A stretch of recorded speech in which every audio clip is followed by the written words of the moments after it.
Okay, so here we are again talking about. I wanted to go over some of the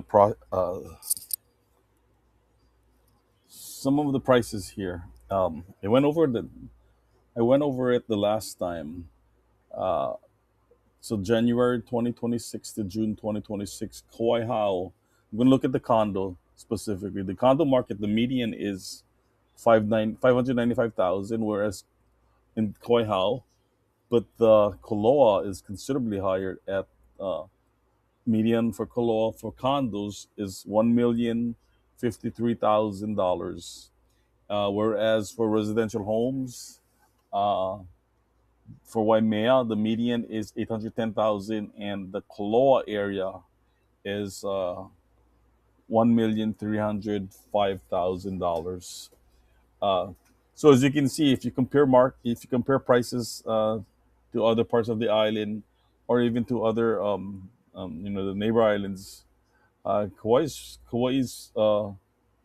median prices are higher in certain parts of the island. And so, what you want is you want to first of all, when you buy a house, or you buy a home, you want to know what you want to buy first, whether it's a condo or a residential home, a house, and the, the reality of it all is that the prices for the houses on land is higher than condos. But what we have here is, these are the numbers as of June 2026, from January 2026, the first 6 months of the year. Okay, so that's what we're talking about today. So here are the things to consider purchasing a house or condo. So I wrote several things here, and the only thing I can think of is, for me, uh, I purchased a condo in Honolulu, and I had to deal with everything that goes with condos, and there is a big difference between uh, owning a house on a land and a condo. With condo, you have to deal with maintenance fees. You have to deal with the property management company.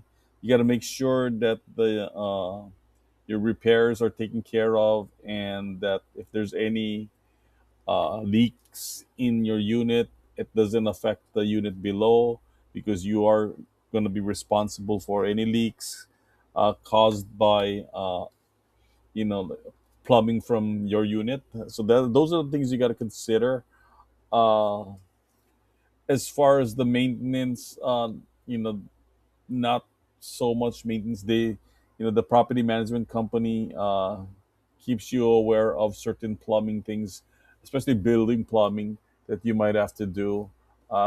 They keep you up to date on those, and so just by some reminders, you're certain that certain repairs are going to be taken care of, and you're probably not going to have to worry too much about that. Although it is a concern, such as the water heater in your condo, especially if you live in a building condo, you're going to work closely with property management, and make sure that your plumbing and everything in your unit is up to date, so you don't have any leakage to the units below.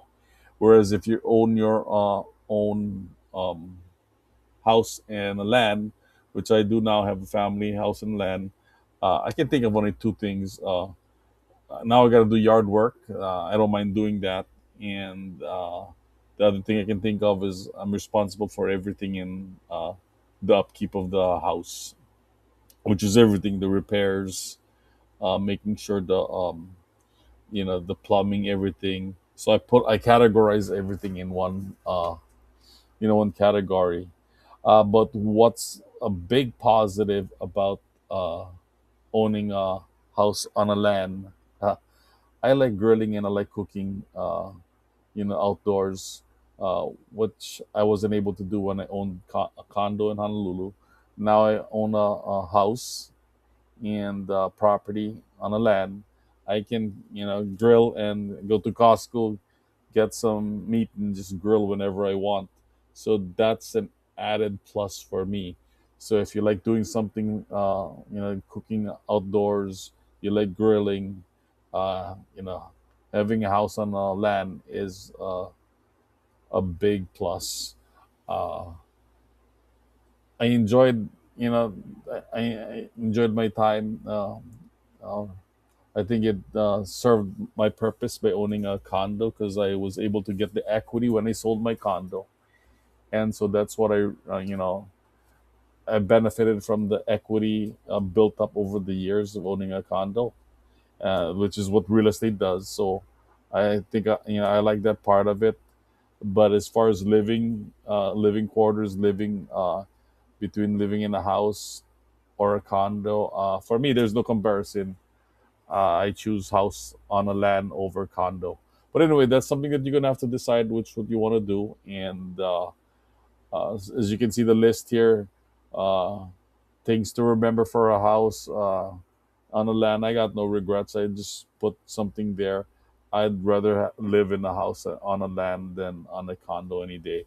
Like I said, I've owned a condo and now I own a land and property, and I take house on land over a condo any day.